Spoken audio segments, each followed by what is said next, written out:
بسم اللہ الرحمن الرحیم۔ السلام علیکم پیارے دوستو، پوری دنیا پر حکومت کرنے والا ایک ایسا جابر اور ظالم بادشاہ جو یہودیوں پر اللہ تعالیٰ کا عذاب بن کر نازل ہوا۔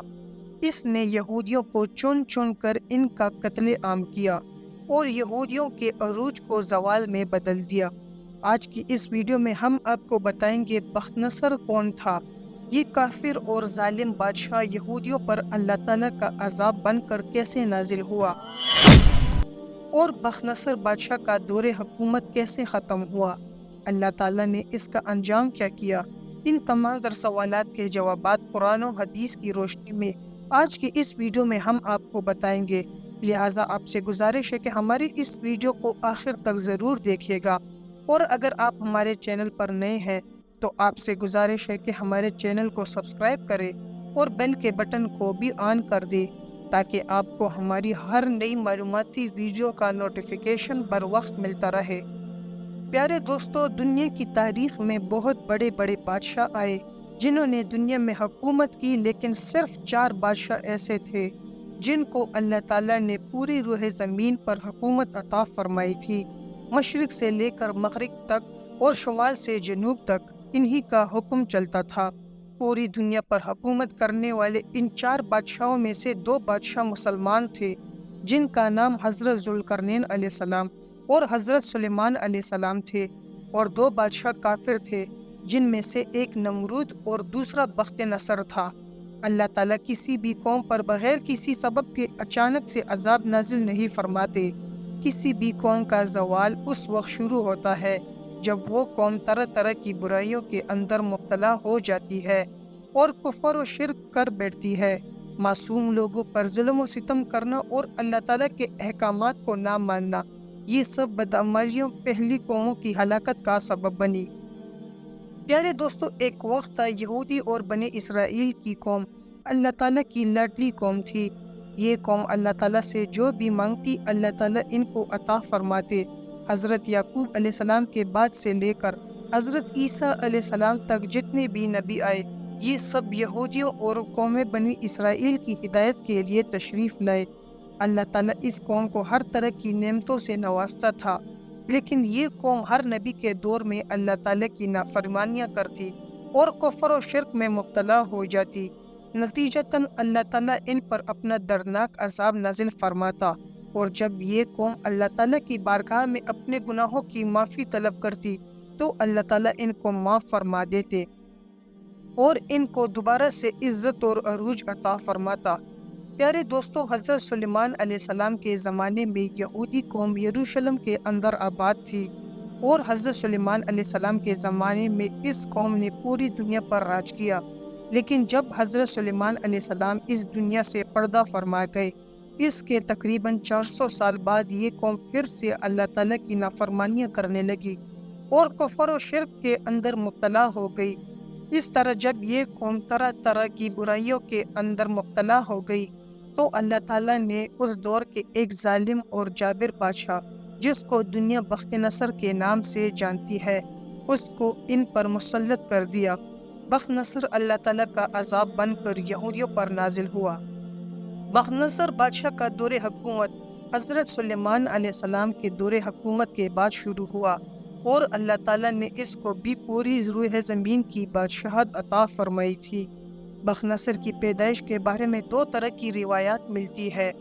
ایک روایت کے مطابق یہ قوم عمالقہ میں سے تھا۔ اس کے ماں باپ نے اس کو پیدا کر کے نصر نامی بت کے پاس لاوارث چھوڑ دیا تھا۔ یہ بت اس دور کے اندر بہت زیادہ پوجا جاتا تھا، چونکہ یہ بچہ لوگوں کو نصر نامی بت کے پاس ملا تھا، چنانچہ لوگوں نے اس بچے کا نام بخت نصر یعنی نصر بت کا بیٹا رکھ دیا۔ اور دوسری روایت کے مطابق یہ ایک بادشاہ کے گھر میں پیدا ہوا۔ اس کا باپ ایک بہت بڑا بادشاہ تھا۔ بخت نصر ایک ذہین، بہادر اور جنگجو انسان تھا۔ یہ انتہا بہادر تھا کہ اس نے اپنی چھوٹی سی عمر میں اپنے باپ کے کہنے پر مصر کے اندر جنگ چھیڑ دی اور مصر کو فتح کر لیا۔ 605 قبل مسیح میں اس کے باپ کا انتقال ہو گیا، اور اس کے انتقال کے بعد یہ بابل شہر کا بادشاہ بن گیا۔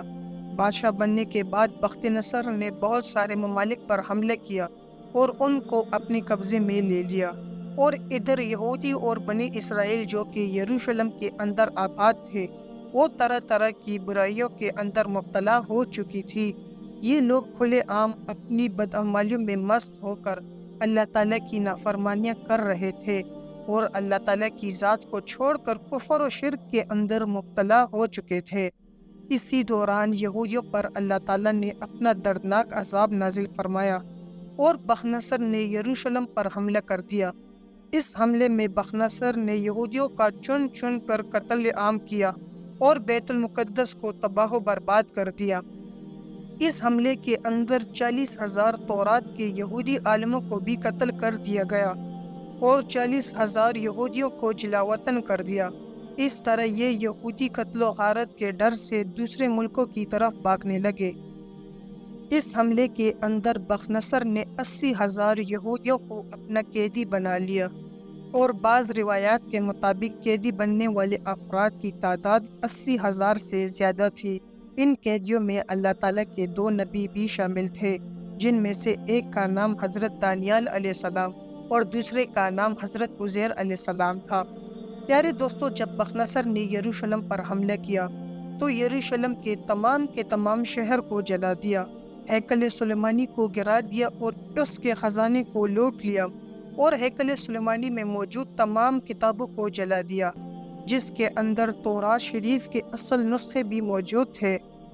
اس طرح بختنصر بادشاہ نے ظلم و ستم کی ہر حد پار کرتے ہوئے یہودیوں کو چن چن کر قتل کیا، اور ہیکل سلیمانی اور تورات شریف کی بے ادبی کرتے ہوئے ان کو جلا دیا۔ پیارے دوستو، اس قتل و غارت کے اندر تابوت سکینہ جو کہ ہیکل سلیمانی کے اندر موجود تھی، وہ کہیں غائب ہو گئے اور اس کا آج تک کسی کو کچھ پتہ نہ چلا۔ اس قتل و غارت کے بعد بختنصر بہت سارے یہودیوں کو قیدی بنا کر اپنے ساتھ لے گیا۔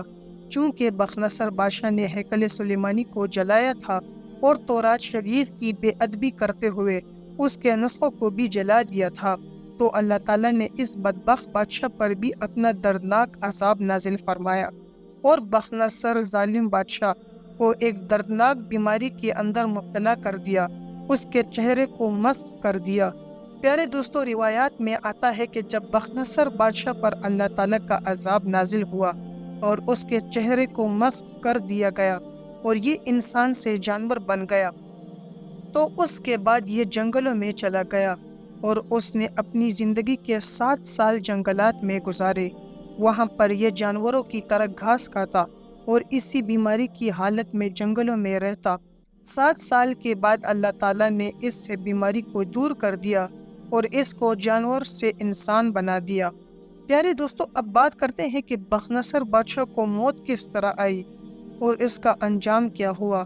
اس کے متعلق روایات میں آتا ہے کہ جب بختنصر نے یہودیوں کو قید کیا تو ان میں 2 اللہ تعالیٰ کے برگزیدہ نبی بھی تھے، جن کا نام حضرت دانیال علیہ السلام اور حضرت عزیر علیہ السلام تھا، جو بعد میں اللہ تعالیٰ کے حکم سے بختنصر بادشاہ کے مشیر بن گئے۔ چونکہ حضرت دانیال علیہ السلام اور حضرت عزیر علیہ السلام اللہ تعالیٰ کے نبی تھے اور اللہ تعالیٰ نے ان کو علم سے نوازا تھا، لہٰذا بختنصر بادشاہ علم و دانائی کی وجہ سے ان کو بہت زیادہ اہمیت دیتا تھا، جو کہ بنی اسرائیل کے یہودیوں کے لیے ناقابل برداشت تھی، اور یہودی قوم حضرت دانیال علیہ السلام سے بغض اور حسد رکھتی تھی۔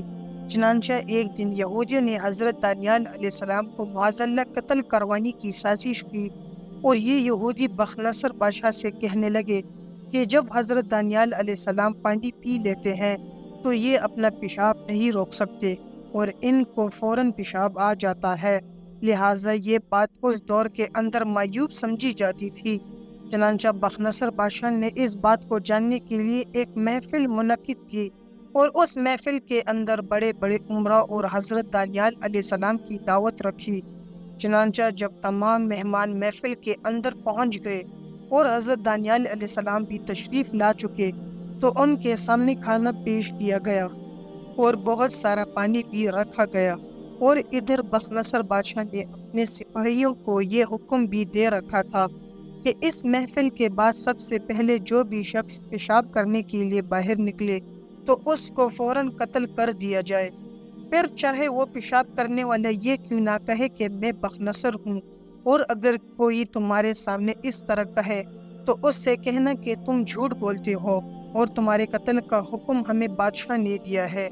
پیارے دوستو، روایات میں آتا ہے کہ جب یہ محفل ختم ہوئی اور تمام لوگ کھانا کھا چکے تو سب سے پہلے اللہ تعالیٰ کے حکم سے جس شخص کو پیشاب کی حاجت محسوس ہوئی وہ بخنصر بادشاہ ہی تھا۔ اس طرح جب بخنصر بادشاہ پیشاب کی غرض سے باہر نکلا، جیسے ہی بخنصر دروازے سے باہر آیا تو باہر اندھیرا تھا، جس کی وجہ سے کسی کو کچھ پتہ نہ تھا کہ یہ کون ہے۔ چنانچہ دروازے پر کھڑے سپاہی اس پر حملہ آور ہوئے تو بخنصر بادشاہ کہنے لگا کہ میں بادشاہ ہوں، تو سپاہی نے جواب دیا، تو جھوٹ بولتا ہے، مجھے میرے بادشاہ نے تجھے قتل کرنے کا حکم دیا ہے۔ چنانچہ اسی دوران اس سپاہی نے تلوار سے حملہ کیا اور بخنصر کو وہیں پر ہلاک کر دیا۔ اس طرح اللہ تعالیٰ نے اپنے پیارے نبی حضرت دانیال علیہ السلام کو یہودیوں کی ناپاک سازش سے بچا لیا، اور بخنصر بادشاہ حضرت دانیال علیہ السلام کو قتل کرنا چاہتا تھا، وہ خود ہی اپنے سپاہیوں کے ہاتھوں قتل ہو گیا۔ جی تو پیارے دوستو، ہم امید کرتے ہیں کہ آپ کو ہماری آج کی ویڈیو ضرور پسند آئی ہوگی۔ اگر آپ کو ہماری ویڈیو پسند آئی ہے تو آپ سے گزارش ہے کہ ہمارے چینل کو لائک اور سبسکرائب کر دیں اور بیل کے بٹن کو بھی آن کر دیں۔ آپ سے ملاقات ہوگی ایک نئی معلوماتی ویڈیو میں۔ دیکھتے رہیے ہمارے چینل کو۔ آخر میں اللہ تعالیٰ سے دعا ہے کہ اللہ تعالیٰ ہمیں اچھے کام کرنے کی توفیق عطا فرمائے اور ہمارا خاتمہ ایمان پر کرے۔